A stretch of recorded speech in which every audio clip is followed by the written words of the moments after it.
Bonjour à tous, donc bienvenue à cette dernière table ronde du Salon Vive Industrie consacrée aux synergies interentreprises. Donc comme vous le savez, dans un contexte un peu particulier en ce moment et pour faire face aux crises auxquelles sont confrontées les entreprises, on va essayer de donner un petit peu d'optimisme et d'enthousiasme, notamment au travers donc de coopération interentreprises. Donc cette table ronde, elle a vraiment pour objectif de vous présenter des retours d'expérience qui sont mis en place en Nouvelle-Aquitaine pour les entreprises. Et donc à mes côtés pour en parler, donc nous avons Thierry Pouponneau de Alliance Entreprise en Charente. À ses côtés, Jean-François Notia de Ziri, Bordeaux Techno West. Et puis pour introduire un petit peu le propos de cette dernière table ronde, Alexandre Odin, donc de l'APESA, qui va nous présenter un petit peu le contexte général autour des synergies et des coopérations, et puis nous donner quelques bases pour savoir de quoi on parle avant de rentrer dans le vif du sujet au travers de retours d'expérience concrètes. Donc si vous avez des questions, on attendra peut-être la fin des présentations pour y répondre. Alexandre, je te laisse la parole. Merci Julien, bonjour à toutes et à tous. Donc oui, Alexandre Odin, chef de projet économie circulaire au sein de l'APESA. L'APESA, pour celles et ceux qui ne connaissent pas, c'est un centre technique régional basé à Pau qui a pour objectif d'accompagner les entreprises et les territoires dans leur transition écologique, mais aussi transition sociétale.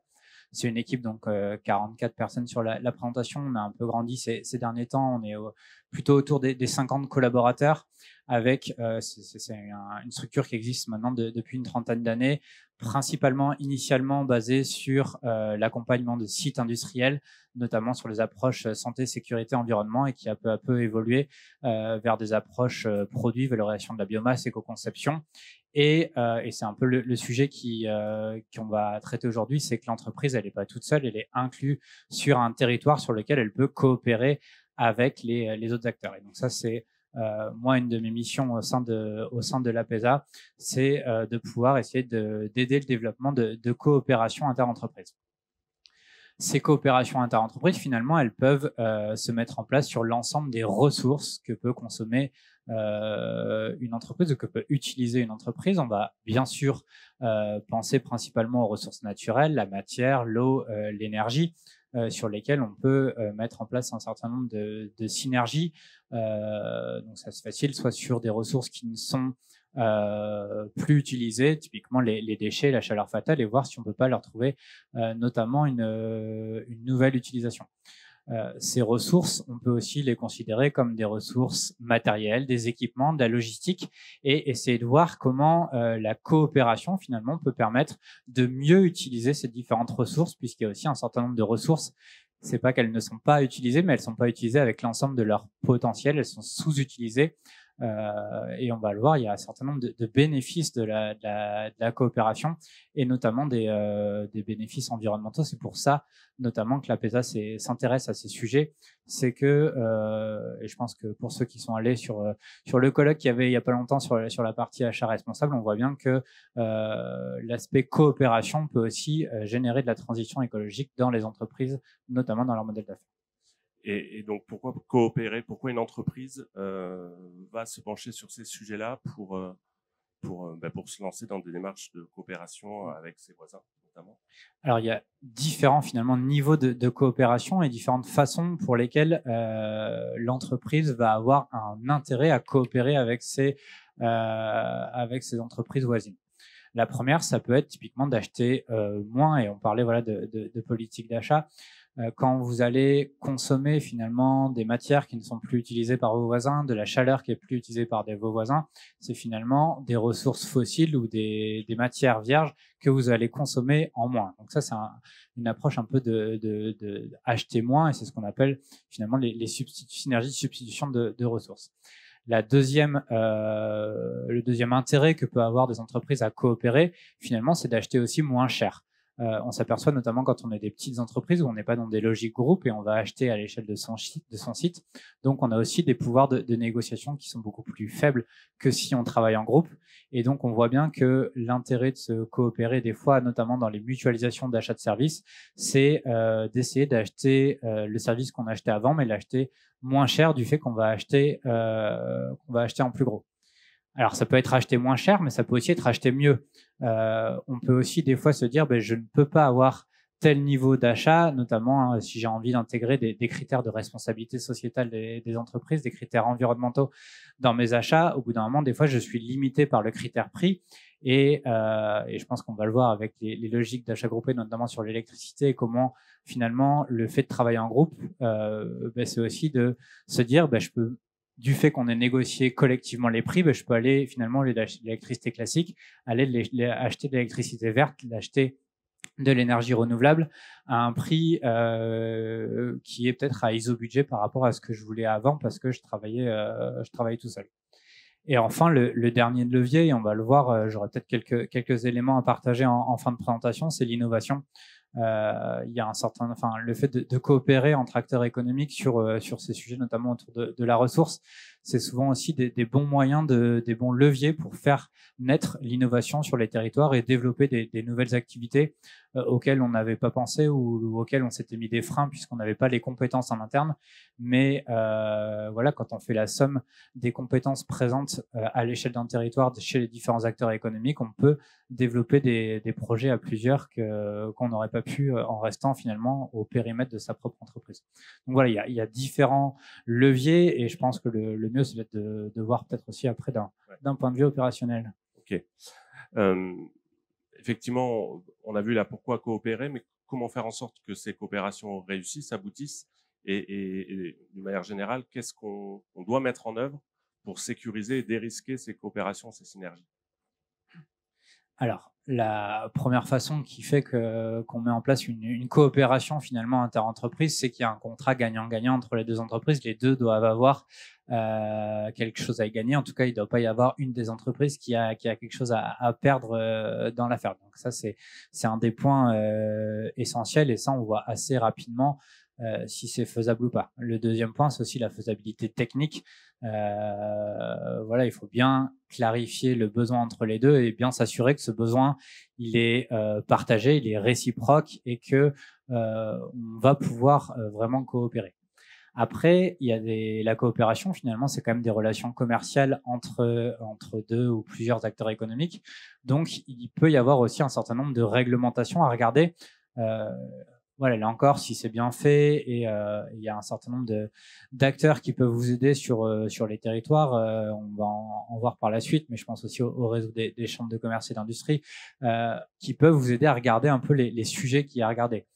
Une coopération, c'est une contractualisation finalement entre deux ou plusieurs acteurs et dans cette contractualisation, on va regarder les différents leviers réglementaires.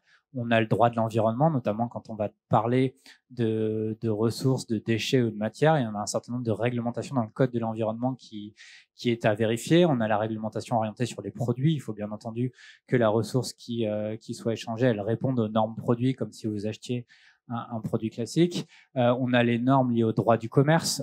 Quand vous allez donner un appareil de seconde main et les droits liés à la garantie, toutes ces choses-là qui vont s'appliquer. Et fonction de l'échange que vous allez mettre en place, est-ce que cet échange, du coup, il y a un échange aussi monétaire ou pas qui est mis, il y a plus ou moins de réglementation au niveau du droit du commerce. Typiquement, les droits de garantie, quand on est à l'échelle du don, ces droits de garantie ne s'appliquent pas. Donc voilà, c'est un peu différent, alors qu'à partir du moment où finalement cette matière dont on n'a plus besoin ou cette ressource dont on n'a plus besoin, on vient la vendre, là il y a des droits de garantie qui s'appliquent. Donc voilà, tout ça se règle par des contrats de vente. Pour la plupart des synergies, il y a des contrats types qui existent et qui sont assez faciles à mettre en place. Et quand on sent quand on regarde qu'il y a des choses un peu techniques, on se fait accompagner sur ces enjeux-là. Mais il faut pas que ce soit un critère de frein. C'est vraiment un critère à regarder, à mettre en place. Mais il y a tout un peu une batterie d'outils et d'acteurs qui peuvent vous accompagner. Donc, il faut vraiment pas voir ça comme un frein, juste comme un levier de vigilance. C'est quelque chose à regarder un peu dans la checklist avant de mettre sa synergie de manière opérationnelle. Mais voilà, c'est les choses à regarder. Ensuite, on peut se mettre des critères environnementaux si on le souhaite pour vérifier que la synergie a un impact positif sur l'environnement. Et enfin, il peut y avoir les questions d'évaluation des risques. Là encore, ça va dépendre du levier, enfin du lien de dépendance que vous allez avoir avec l'autre acteur vis-à-vis de ce que vous allez mettre en place. Mais on peut regarder par rapport aux évolutions réglementaires, par rapport à la stabilité financière du partenaire avec lequel vous allez travailler. Mais ça, j'ai envie de dire, c'est comme tout partenariat ou tout fonctionnement que vous avez déjà avec vos clients. On vient regarder un certain nombre une petite évaluation des risques pour bien vérifier que du coup cette synergie que vous allez mettre en place et ces évolutions que vous allez mettre en place dans votre structure en lien avec la coopération ne vous mettra pas en difficulté par la suite. Mais voilà, j'ai envie de dire rien de bien méchant. C'est un peu la même façon que vous avez de travailler actuellement avec vos clients, sauf que et vos fournisseurs, sauf que là, au lieu de le faire, vous le faites directement en coopération avec d'autres structures avec lesquelles vous n'aviez pas l'habitude de coopérer. Merci Alexandre pour cette entrée en matière. On va passer sur des exemples bien concrets. On l'a vu, hein, plusieurs types de coopération, plusieurs types de synergie. On a parlé de mutualisation, de substitution. On va commencer avec le retour d'expérience de Ziri, donc sur la métropole bordelaise. Jean-François, si tu peux nous parler un petit peu de Ziri et puis de ce que vous avez mis en place avec les entreprises du réseau. Oui, bonjour. Ziri, c'est un réseau d'une centaine d'entreprises. On frise les 100 entreprises là qui coopèrent, qui sont sur la métropole, qui a démarré il y a 10 ans. Donc, il a fallu du temps pour mettre en place cette coopération et qui a grandi au fur et à mesure grâce à nous, donc Bordeaux Techno West, qui animons cette démarche et qui la portons, mais grâce aussi aux entreprises. Les entreprises sont décideurs des synergies qu'on propose. Nous, on propose, on va faciliter la mise en œuvre, mais les entreprises restent décideurs sur les choix qui sont à réaliser. Donc, on voit sur le slide, effectivement, une progression et une accélération même du nombre d'adhérents. Lorsque le Covid est arrivé, en plus, dans l'équipe, une petite équipe d'animation, l'un des chargés de mission est parti à ce moment-là. Donc, on s'est vraiment posé la question du devenir de ce qu'on faisait. Et en fait, on s'est rendu compte qu'il y avait aussi une notion de solidarité entre les entreprises. Il y a de la synergie, il y a des économies qui sont générées, il y a une réduction d'impact environnemental, mais il y a aussi de la solidarité qui s'est mise en place entre les entreprises. Donc, juste un petit historique, on a commencé à expérimenter sur la zone de Blanquefort, qui est à côté d'ici, au début avec un repas avec une dizaine d'entreprises de la zone qu'on connaissait et à qui on a proposé de mener une démarche, d'initier une démarche d'écologie industrielle, en prenant l'image de ce que vous avez dit, Julien et Alexandre. Le déchet de l'un devient la matière première de l'autre. Et ça a fait tilt pour un certain nombre de chefs d'entreprise, tout de suite, qui ont adhéré à ça, qui ont trouvé du sens. Et puis nous, on a rajouté une carotte, qui est évidente, c'est les économies. Aujourd'hui, les PME, comme il y a 10 ans, elles sont évidemment soucieuses de leur compétitivité et de trouver des économies. Donc en 2016, c'était 2014-2015, on a commencé à faire des diagnostics des flux, l'énergie, les déchets, et puis les diverses prestations de services et la mobilité. Il en est ressorti, on a fait un état des lieux et on a proposé aux entreprises de commencer par monter un groupement d'achat d'énergie qui tout de suite en fait a occasionné des économies pour les entreprises de l'ordre de 20%. On a eu un peu de chance, c'était la dérégulation du marché, et tout de suite ça a fait 20% d'économies sur des postes qui à ce moment-là n'étaient pas si élevés qu'aujourd'hui, mais qui quand même étaient assez importants. Comment s'est passée cette synergie? Comment vous l'avez construite? Quelles difficultés vous avez rencontrées, notamment au niveau contractuel? Et comment vous avez fait pour faire adhérer de plus en plus d'entreprises et les faire rentrer dans ce groupement d'achat, puisque effectivement les volumes ont été de plus en plus conséquents? Ouais. Au début, c'était relativement facile parce qu'on était avec une dizaine d'entreprises, 10-15 entreprises. Donc, 2016, on faisait des réunions, on publiait une consultation auprès des fournisseurs. Les fournisseurs nous répondaient, ils faisaient leurs propositions de contrat. Et nous, on réunissait les 10-15 entreprises. Et en réunion, on actait, on faisait le choix du fournisseur. Et puis après, chacun signait le contrat individuellement. Donc ça allait, c'était relativement facile. Nous, c'est pas nous qui contractualisons avec les fournisseurs, ça passe pas par nous. C'était vraiment chaque entreprise individuellement. Après, ça c'est compliqué parce que les entreprises en ont parlé les unes avec les autres. Et puis ça a généré 20, 30 entreprises, 40. Et là, à 40, clairement, on pouvait plus organiser la rencontre et signer. Et d'autant que le marché s'est tendu et que demander une offre à un fournisseur, il fallait la signer dans l'heure. Donc là, c'était plus possible. Donc il a fallu mettre en place un comité, donc avec une élection des représentants qui engagent pour l'ensemble du groupement. Aujourd'hui, il y a 45 entreprises dans le groupement d'achat d'énergie. Donc on a mis en place un comité. Et puis le volume aussi a beaucoup augmenté. Donc du coup, on peut acheter en clic directement sur le marché. Et pour ça, il nous faut veiller tous les jours sur le niveau de prix de l'électricité. Donc on le suit tous les jours. Et il faut donc une stratégie et qu'on sache exactement à quel prix on va engager l'achat pour le groupement. Donc ça a supposé aussi de la contractualisation. Donc, chaque entreprise aujourd'hui nous donne un mandat pour négocier pour leur compte et on a un AMO, parce que là, c'est très technique. Donc, on fait appel à une boîte qui est très spécialisée là-dedans, qui nous monte la consultation, qui rédige les contrats et qui nous assiste jusqu'au bout. Et donc, ça fonctionne maintenant. On a le comité énergie, on clique. Là, on est en train d'acheter 2025. On a déjà couvert plus de la moitié de 2025. Ça a permis aux entreprises de sécuriser là sur les mois là qu'on a vécu avec une forte flambée des prix. Ouais, c'est un peu chaud. Hein. 2022, ça a été très stressant, très très stressant, parce que le marché était vraiment complètement affolant.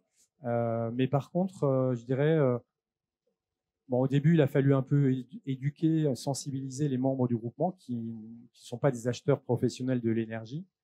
Et aujourd'hui, on est acculturé. Et donc, on est effectivement dans l'achat sur du moyen terme, sur 3 ans. Et quelque part, ça sécurise un peu parce qu'on voit que le marché, les prix sont en train de baisser. Donc ça, c'est une synergie de mutualisation. Ouais. Vous avez également un bel exemple de synergie de substitution où, au travers du recyclage de la glassine, vous avez pu développer une filière pour les acteurs du territoire. Ouais. Tout à fait. Donc là, c'est effectivement le but ultime de l'écologie industrielle, de repérer un déchet qui va devenir une matière première pour une autre entreprise. Et là, on a eu un peu de chance. On fait partie du réseau Synapse au niveau national et une entreprise qui s'appelle Soprema, entendu parler de nous, je pense que voilà, par le réseau, est venu vers nous en nous disant on a une usine à Cestas qui fabrique de l'isolant pour le bâtiment, de la ouate de cellulose, ce qu'on projette dans les combles. Et cette usine utilise le papier journal, celui de Sud-Ouest, dont le tirage malheureusement baisse d'année en année. Et donc ils ont cherché des substituts. Et ils ont, je ne sais pas comment, eu l'idée, ils ont eu un éclair, ils se sont dit on est à Bordeaux, il y a du vin à Bordeaux, et on va regarder si on peut utiliser le papier qui s'appelle la glassine, c'est le support des étiquettes adhésives. C'est un papier paraffiné, et ils se sont dit on pourrait utiliser ce papier qui est aujourd'hui un déchet pour en faire de la ouate. Et ils ont mis au point le process avec leur recherche et développement. Ils ont réussi à le mettre au point et ils sont venus vers nous quand ils ont pu le mettre au point en nous disant est-ce que vous pouvez nous aider à trouver des entreprises qui ont comme déchet de la glassine. Et nous, évidemment, en plus à Blanquefort, on est entouré d'industriels qui font de l'embouteillage et on a proposé à Castel de participer à cette synergie qui occasionne pas forcément d'économie pour eux. C'est une opération blanche entre, je dirais, la diminution du coût d'incinération, puisque le papier était incinéré. Donc, ils ont réduit un peu leur coût d'incinération. Collecte et traitement. Mais ils ont un petit peu plus passé de temps pour la mise en place et pour le tri. Et aujourd'hui, on était chez eux ce matin en visite. Aujourd'hui, en 2022, ils ont collecté 22 tonnes de glassine. Donc, c'était 22 tonnes qui partaient en incinération. Et aujourd'hui, ces 22 tonnes, elles sont parties à Cestas et c'est devenu une matière pour Soprema. Super. Ok, on le voit, hein, un besoin aussi d'animer ces échanges entre les entreprises, de pouvoir être au quotidien à leur côté pour pouvoir faire en sorte que ces synergies voient le jour. Je vais laisser la parole à Thierry, mais effectivement, ça passe aussi par l'animation d'un réseau. Et c'est ce que tu fais au sein d'Alliance Entreprise, d'animer ce groupe d'entreprises en Charente. Tout à fait. Donc, bonjour à tous. Alliance Entreprise, c'est une association qui a 40 ans cette année. Une association qui a été créée par des chefs d'entreprise, la CCI, il y a 40 ans, pour travailler ensemble sur le territoire de la Charente, entre des grands industriels, des PME, et depuis 40 ans, l'association a grandi. On est 60 adhérents en 2022. Les actions d'Alliance, d'abord, ce n'est que des gens qui sont bénévoles dans l'association. On a 60 adhérents qui sont représentés par un conseil d'administration qui œuvre pour animer. Et puis, l'essence, c'est quand même la rencontre, le partage de connaissances. Et depuis 40 ans, c'est transférer le savoir de chacun vers l'autre à travers des rencontres mensuelles où on visite des entreprises, différentes entreprises, que ce soit de l'association, des membres de l'association ou pas, où on développe des thématiques autour de tous les domaines que l'entreprise a besoin, les chefs d'entreprise. Ça va du RH à d'autres domaines. Vous avez notamment un fil rouge un petit peu sur la maintenance, où là, pour le coup, il y a vraiment ce partage de connaissances et de montée en compétences des entreprises du réseau. Tout à fait. Donc, depuis pas mal d'années, on mène des actions collectives. L'année dernière, en 2021, on a décidé sur les 2 années suivantes de mener un fil rouge qui était autour de la maintenance, avec beaucoup de besoins des industriels sur ce domaine-là, qui vont de la technicité à acquérir, de la RH ou du RH, du recrutement. Et donc, on a, à travers cette association, on a monté une promotion maintenance qui a été... l'idée était d'accompagner une dizaine d'entreprises dans leurs besoins en maintenance et d'écrire leur feuille de route sur leur maintenance dans leur domaine. Donc, on a regroupé 10 entreprises. Ce projet, il a été monté en amont avec la CCI et puis Nouvelle-Aquitaine pour un petit peu la synergie de travailler tous ensemble et surtout les méthodologies aussi. On a mêlé des adhérents qui sont des spécialistes de la maintenance, des spécialistes du management humain et de la technicité, aussi bien des logiciels et autres. Et puis, 10 industriels qui avaient des vrais besoins de se faire accompagner sur une feuille de route dans leur domaine, sur 5 séances à peu près réparties sur 6 mois. On a visité une entreprise, un des adhérents, enfin de chaque adhérent, ils ont été visités. Ils ont partagé ce qu'ils faisaient chez eux au niveau de maintenance. Et puis, ils se sont alimentés les uns les autres pour sortir une feuille de route avec 2 grands axes qui sont sortis. C'est l'accompagnement plutôt humain, la formation, le recrutement, les méthodologies. Et l'autre côté, plutôt un axe technique, outils, sur les besoins, sur la maintenance dans une entreprise. Donc, on a atteint le résultat aujourd'hui avec des satisfactions très importantes, des perspectives aussi demain de renouveler cette expérience et la co-construction aussi sûrement entre eux, puisque c'est ce qu'ils en ont retiré, il faudra retirer ça, c'est qu'ils ont travaillé ensemble, ils se sont apportés le savoir que chacun avait un petit bout, et ils l'ont porté pour aller plus loin. Et ils ont envie de créer aujourd'hui un club maintenance, d'aller un petit peu plus loin. Ok, donc il y a des perspectives encore Important. d'action et de coopération. Au niveau, vous aussi, il y a une offre d'achat groupé d'électricité que vous avez montée depuis déjà quelques années. Oui, alors on a fait comme vous en 2016. L'association a fait une première expérience en faisant un achat groupé seul. On n'était pas trop, c'était encore pas trop compliqué, mais ça a été très long. Après, on s'est associé avec l'Union patronale aussi à l'époque. On a fait un appel d'offres un peu groupé. Ça, c'était une fois. Et puis, quand il faut réitérer ça régulièrement, tous les ans, tous les 3 ans, on n'est que associatif, sans personnel pour faire tout ça. On s'est rapproché en fait à l'époque d'une association qui s'est constituée après en entreprise, mais qui est un courtier finalement, qui est Collectif Énergie, qui accompagne beaucoup d'associations de tous les métiers, de la d'artisanat à d'autres domaines, dans l'achat groupé. Donc tous les ans, c'est achat groupé d'électricité et de gaz, hein, et ils font vraiment les deux. Ils accompagnent à titre gratuit les entreprises qui sont comme nous, ils sont adhérents chez nous. Ils bénéficient de ce service-là. Et derrière, ils ont un accompagnement d'achat, mais aussi de service à la gestion de leur énergie. S'il faut choisir des technologies, des choix de contrats différents, des astuces, on va dire, sur la performance et aussi sur la performance de l'achat. Voilà. Merci. Donc, effectivement, on a vu quelques exemples de synergie en Nouvelle-Aquitaine. Alexandre, peut-être on a vu là des exemples avec nos invités, peut-être ouvrir sur d'autres synergies que vous avez accompagnées au niveau de l'APESA, des synergies, on va dire, innovantes dans la mesure où elles vont associer beaucoup d'acteurs qui seraient pas forcément rencontrés parce qu'ils sont pas voisins, et aussi des synergies qui nécessitent des contractualisations peut-être un peu plus poussées. Je te laisse les présenter. Alors, quelques synergies alors qu'on a accompagné ou pas, puisque là, j'en ai pris une notamment qui est hors Nouvelle-Aquitaine. Mais c'était essayer de comprendre un peu, voilà, essayer de diversifier un peu les modes de coopération.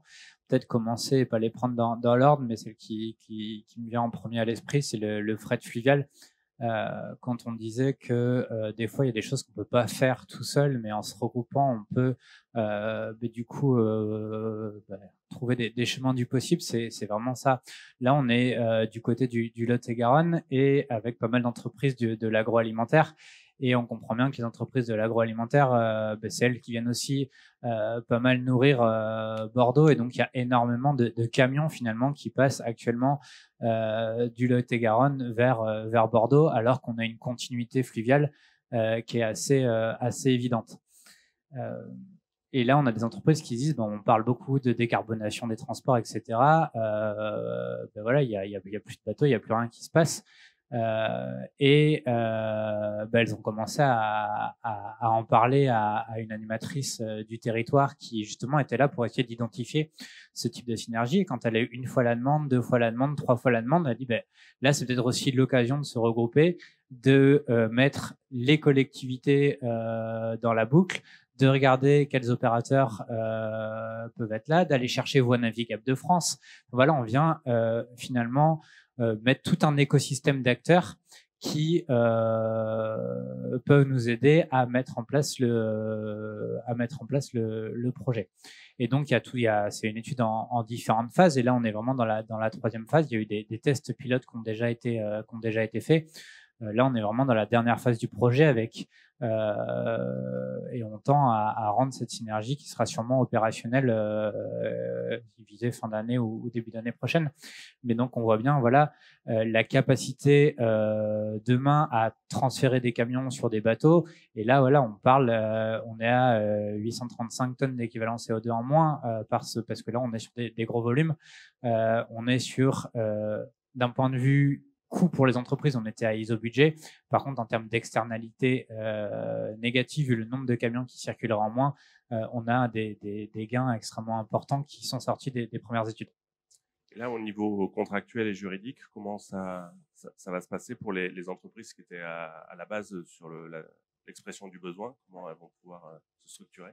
Donc là, c'est toute il y a plusieurs, et c'est ce qui reste en fait dans l'étude. Techniquement, c'est possible. Maintenant, ça veut dire qu'il faut créer un quai de chargement. Est-ce que ce quai de chargement est public? Est-ce qu'il est porté par un acteur privé? Faut trouver une entreprise qui soit capable de faire le transport en bateau. Donc ça, faut aussi l'identifier et la faire venir. Et après, c'est faire regrouper. Pour l'instant, elles sont en mode coopératif, à travailler dans un petit cocon. Il n'y a pas de statut juridique particulier pour ces entreprises, mais par contre demain, est-ce que ça évoluera en coopérative ou pas? Ça, c'est des questions qui vont se poser, qui sont en cours, et c'est des questions qu'on logiquement pu se poser si on part sur le haut droite de la diapo sur la mutualisation du stockage et logistique. Là, on change un peu de contrée dans le sens où on part dans le territoire de l'Aube, donc région Grand Est.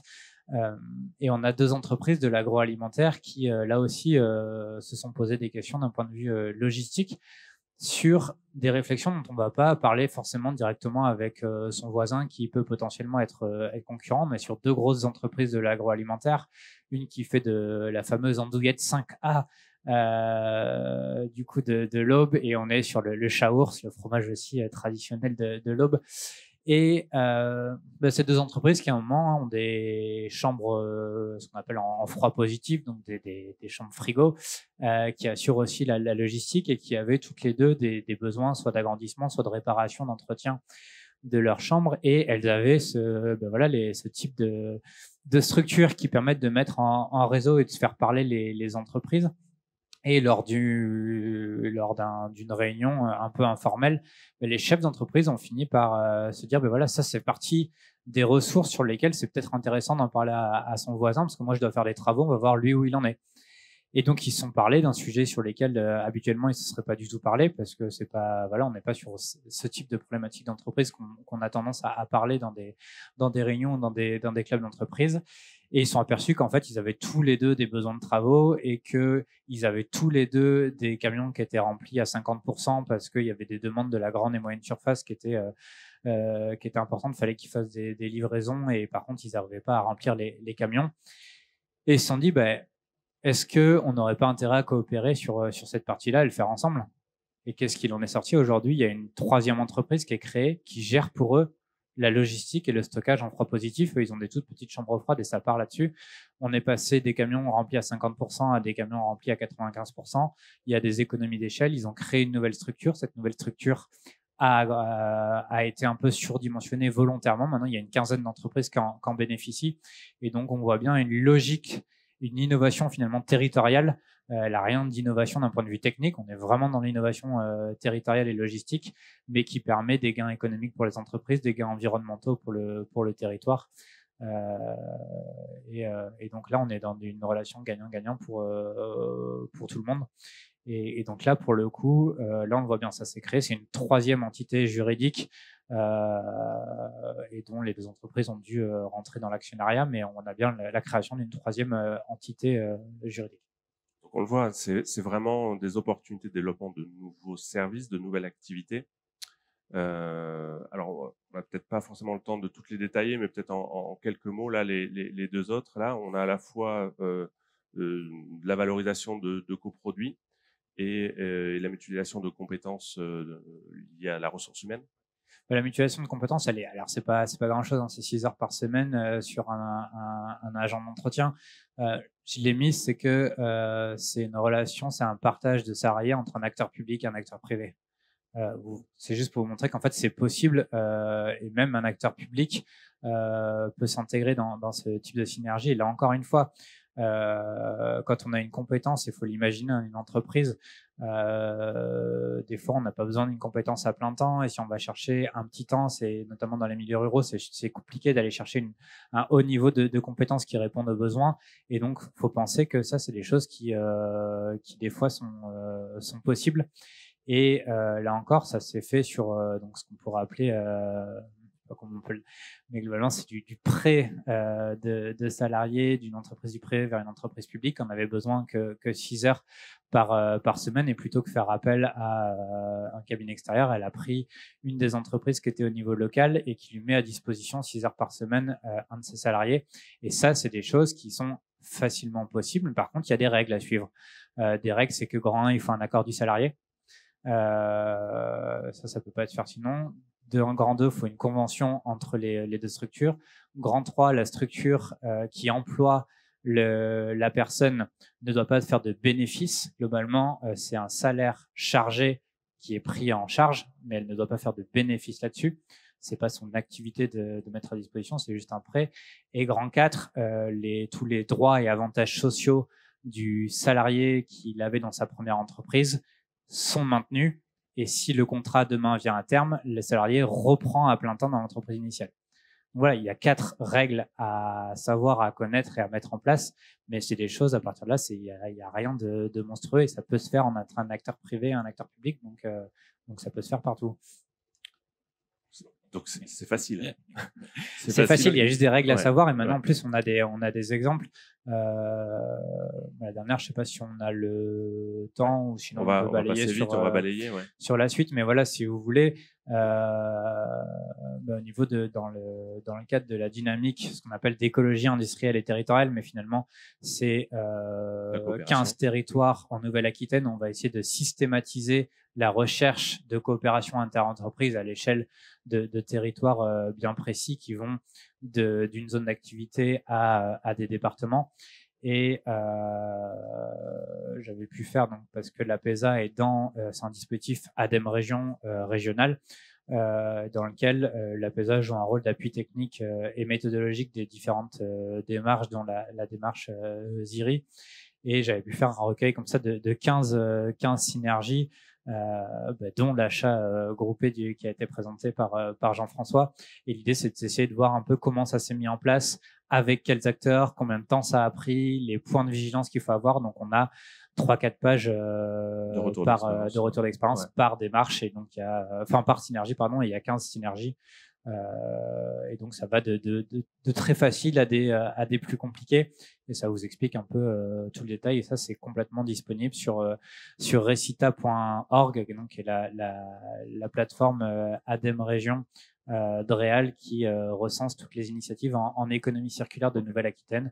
Et voilà, là vous avez les 2 premières pages d'une fiche de retour d'expérience, les principaux chiffres, un peu d'explication sur comment ça s'est mis en œuvre, et vous pouvez vous en inspirer. Et là, on avait un exemple de don de rack de stockage. Donc ça, c'est aussi des trucs classiques. On a un changement au niveau de cette entreprise. Là, on avait des normes qui changeaient, puisqu'on devait mettre plus de poids sur les racks de calage. Du coup, il fallait les changer et en mettre d'autres. Plutôt que le classique, on les jette. Finalement, on essaye de voir s'il n'y a pas des voisins qui ont été intéressés. Et globalement, en une journée de temps, il y avait 5 entreprises qui s'étaient positionnées et qui arrivaient à récupérer les 10 tonnes de métal pour les réutiliser, avec des gains. Donc, c'est pas grand-chose, mais c'est des gains de 10 000 euros pour ces 5 entreprises. C'est toujours des éléments intéressants. Ouais. Et alors, effectivement, ça inspire, et on voit que c'est aussi encourageant sur l'avenir, qu'à plusieurs, on arrive quand même à trouver des solutions. Peut-être pour conclure, je sais, Jean-François, sur ZIRI, pour mobiliser les entreprises, au départ, vous avez mis en place des offres avec un retour très rapide pour elles, pour justement les convaincre. Aujourd'hui, comment vous envisagez les prochaines synergies, ou comment vous arrivez à les maintenir, celles que vous avez déjà mises en œuvre? On a aujourd'hui une 20aine de synergies de mutualisation.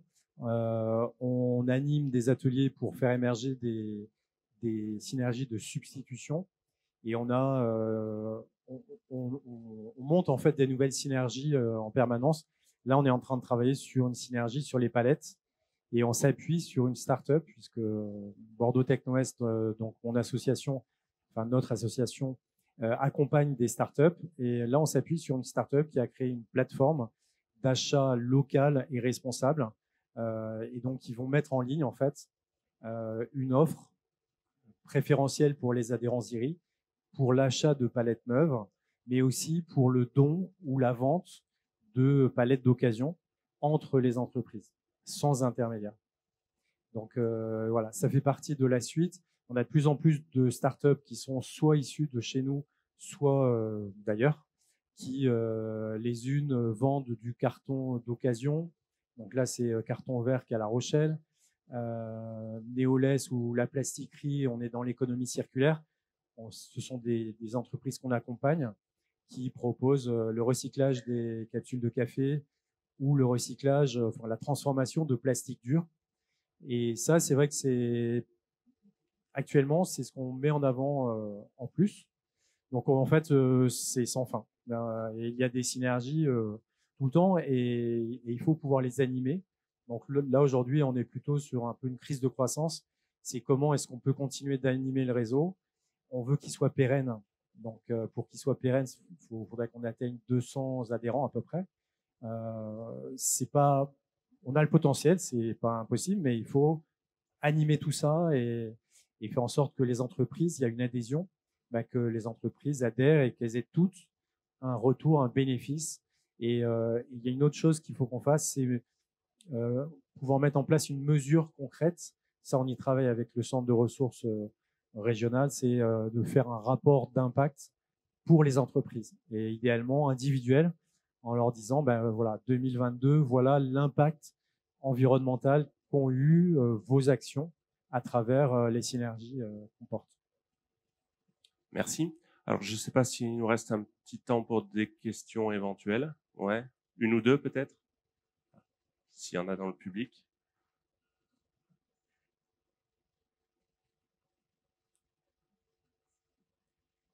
Alors, moi, j'ai une question pour APESA. Il y a la première diapositive qui m'a interpellée parce que sur la carte de la Nouvelle-Aquitaine, j'ai pas cru ou j'ai pas vu de coopération. Je sais pas comment c'était présenté. L'ex-Limousin, il n'y avait rien. Ah. Il y a eu des initiatives, notamment de Limoges Métropole sur la structuration de l'écologie industrielle et territoriale. Alors, vous parlez de l'APESA ou de l'écologie industrielle et territoriale? De l'APESA? La première carte là, que vous avez mis, la toute première diapo. La toute première, d'accord. En fait, alors ça, c'est plutôt l'APESA, qui est une structure régionale de l'ex-Aquitaine, qui du coup a un siège à Pau, mais aussi un bureau à Tarnos, puis a ouvert un bureau à Bordeaux. Il y a moi qui suis arrivé il y a 1 an, du coup c'était cette carte-là. Oui, c'était. Qui suis arrivé, basé à Poitiers. Pour l'instant, je suis tout seul basé à Poitiers pour l'APESA. Alors là, on a déjà en gros 4 sites, 5 parce qu'il y en a 2 encore à Pau, mais ça va sûrement un moment se fusionner, qui nous permettent quand même de rayonner à l'échelle de l'ensemble de la région. Je pense que des centres techniques au bureau d'études qui peuvent couvrir comme ça toute la région de Nouvelle-Aquitaine, il y en a pas non plus énormément. Donc, il n'y avait pas de besoin, mais rien que Poitiers, c'est complètement nouveau. Mais on est vraiment sur une structure qui était à la base, qui couvrait principalement le territoire aquitain et qui s'ouvre peu à peu. Et dans nos missions de centre technique, on va même beaucoup plus large que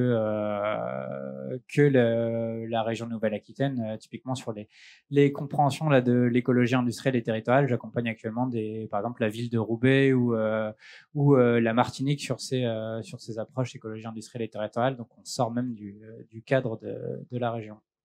Alors nous en Creuse, on a un groupement d'industriels métallurgiques qu'on gère à la CCI de la Creuse et on a lancé 2 études concernant la potentialité. Enfin, non, c'est une étude d'opportunité sur la mutualisation d'achat de matières premières et la seconde, c'est sur la gestion de déchets parce que c'était les 2 questions qui posaient problème avant la crise énergétique sur le coût.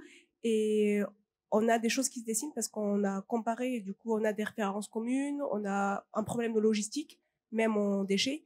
Et je pense que ça serait intéressant de voir après comment on pourrait lancer les choses, parce que nous, c'était juste pour voir s'il y a une opportunité. Aujourd'hui, l'opportunité est là pour les 2 thématiques, mais peut-être nous, on ne sait pas contractualiser, on ne sait pas comment faire pour qu'ils puissent bénéficier après et que l'étude serve vraiment à une démarche plus concrète après. Donc, je pense qu'on prendra contact peut-être avec vous, du coup, sur cette partie-là. Ok, Pas de souci. parfait. Merci beaucoup. Une autre question peut-être avant d'éteindre les micros? Non. Bon, mais en tout cas, merci à vous trois d'avoir accepté d'intervenir à cette table ronde. Merci à vous d'avoir assisté à ces échanges. Et puis, bonne fin de salon à toutes et tous. Merci. Et merci à Julien pour l'animation.